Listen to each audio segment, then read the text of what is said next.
You're at a party or a networking event and you're talking to other business owners. They're raving about how social media is working for their business. They're getting leads, they're getting sales, they're making all this money utilizing social media. And you think, why not me?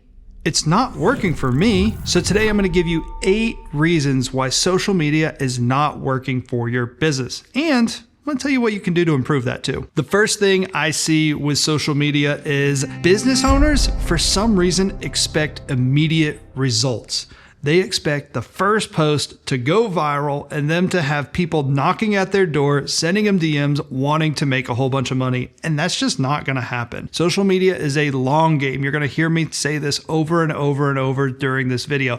It is a marathon. This is not a sprint. If your goal is to use social media to grow your business, you can't think that you're going to get immediate results. If that is your goal, I would strongly consider not using social media to help your business grow. We need to consider length of time posting. We need to feed the algorithm. We need to nurture our current audience. We need people to know who we are. We need them to build trust. We need them to like us. We need them to eventually understand that they have a problem that we can help them solve. It's not going to happen on the first post. It's probably not going to happen on the 10th post. And more than likely, it's not going to happen until 50 to 100 posts in. So if you want to utilize social media, you've got to be consistent and have zero expectations from a leads standpoint. Number 2, you act like a business and not like a human. Who understands what businesses sound like? Corporate talk, business speak. Nobody wants to be spoken to like that when they're on social media. You want to act like you're having a conversation one-on-one with a person. That is what social media is meant for.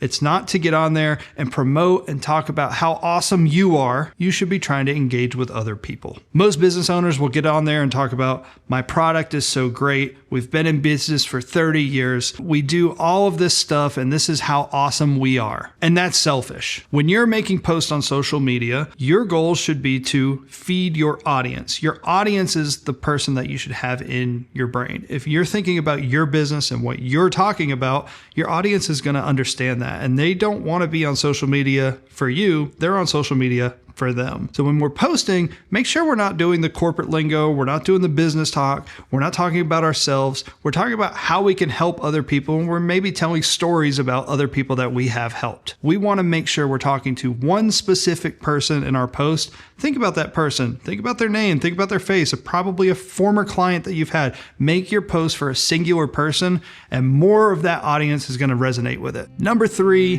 business owners love to post and ghost.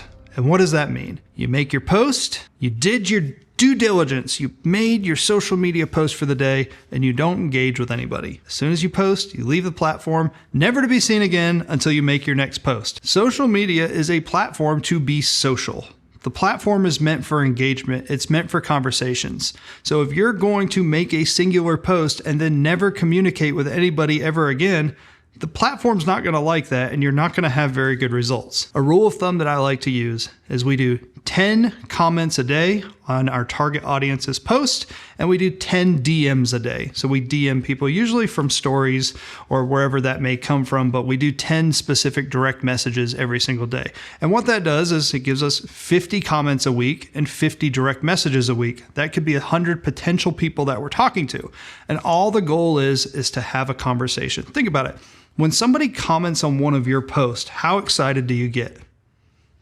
It's not very likely that you're getting comments all the time. So if people only have 1, 2, maybe 3 comments on a social media post, and you're one of them, you're going to be memorable. So when you're making your post, go through, do your 10 comments, do your 10 DMs, then you can ghost the platform. But if somebody comments to you, you better make sure you comment back. Number 4, diversity of post types.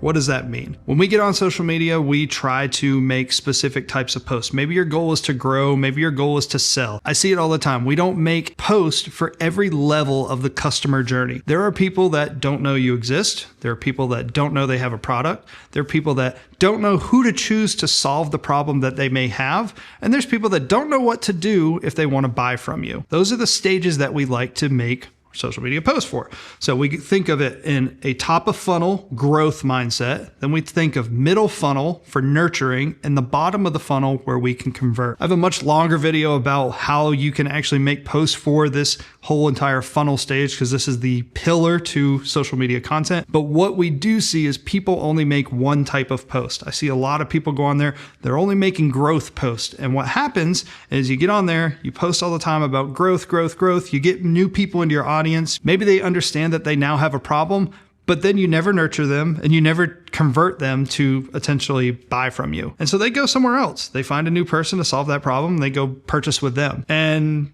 I see it on the opposite side. Some people get on there and they only try to sell over and over and over again. Now raise your hand. If you're somebody that wants 9 out of 10 times to be sold to, let me know. Because if that's the case, I will make a whole bunch of money off of you. But you don't want that. Nobody wants to be sold to all the time. A rule of thumb we like to use is the 80-20 rule. 80% of the time we're giving value, we're doing growth posts, we're doing nurture posts, and only 20% of the time we are doing conversion posts. If every post that you make has the same goal with it, you're doing something wrong. Number 5, business owners do not take social media seriously. What do I mean by that? They don't spend time doing research. They don't spend time planning their topics beforehand. They don't spend time making a setup and improving their quality each time. A lot of people will make their social media post, check the box saying that I did it, and then they'll move on. And if you want to utilize social media to actually get leads and make you money, you need to treat it like it's a real thing. You need to spend the time to plan. You should be doing some research in your industry. What posts are working for other people that are like you? What isn't working? Based on the posts that you've made, what performs well? What are your customers asking? What are the comments saying? What are they asking you more about? Find things that are working and do more of them, and find things that aren't working and change them or alter them and figure out why they're not. The more you can plan and strategize and use social media like it's supposed to be, the better it's going to do to help your business grow. Another big thing I see is business owners don't want to invest the time into their social media. They say, I'm too busy. I got to do my work. I got to do this. Yet at the end of the day, they're like, well, yeah, social media doesn't work for me. Well, of course, it's not going to work for somebody if you don't put the time and the effort into it. So if you want to make social media a thing that helps your business grow, make sure you plan and do your research. Make sure you're spending some time on the platform figuring out what works. If that's something you're unwilling to do, it's not going to work for you. Number 6, business owners love to focus on sales and leads rather than building a brand. The best businesses on social media are focused on brand building rather than getting leads. They understand it's a marathon and not a sprint. Over time, if I build a brand on social media that people trust, they like, they understand that I can help them solve a problem, I tell them what to do next with a conversion post. Over time, the brand will eventually get me sales and leads. If you're only focused on sales and leads, you're not going to enjoy social media. You're going to see that it's not working for you, and you're not going to have the right mindset of how this works. Once again, it's a marathon, not a sprint. If you're focused on the sales and leads, you're trying to sprint, you're trying to get the quick buck. And while you may hear social media working for other people in that way, it's not the way to build a 5, 10, 15, 20 year long-standing brand and business. If you want to use social media to build your business over time, we've got to treat it as a brand building platform first. And if you can build your brand using social media, instead of having those one-to-one conversations like you had, you can now have 1 to thousands of people at once, and you can leverage your time and your body so you don't have to physically be talking to just one person at a time. Number 7, business owners do not like to make decisions based on data. So on social media, just like your business, you're making business decisions based on the data and the feedback that you are getting. You're looking at your P&L, you're looking at your financials, you're looking at your forecasting to make your decisions within your business. Social media is the same way. You should be looking at the reach that you get per post. You should be looking at the amount of viewers that are engaged. You should see the comments that people are leaving you. You should see the retention graphs within your post.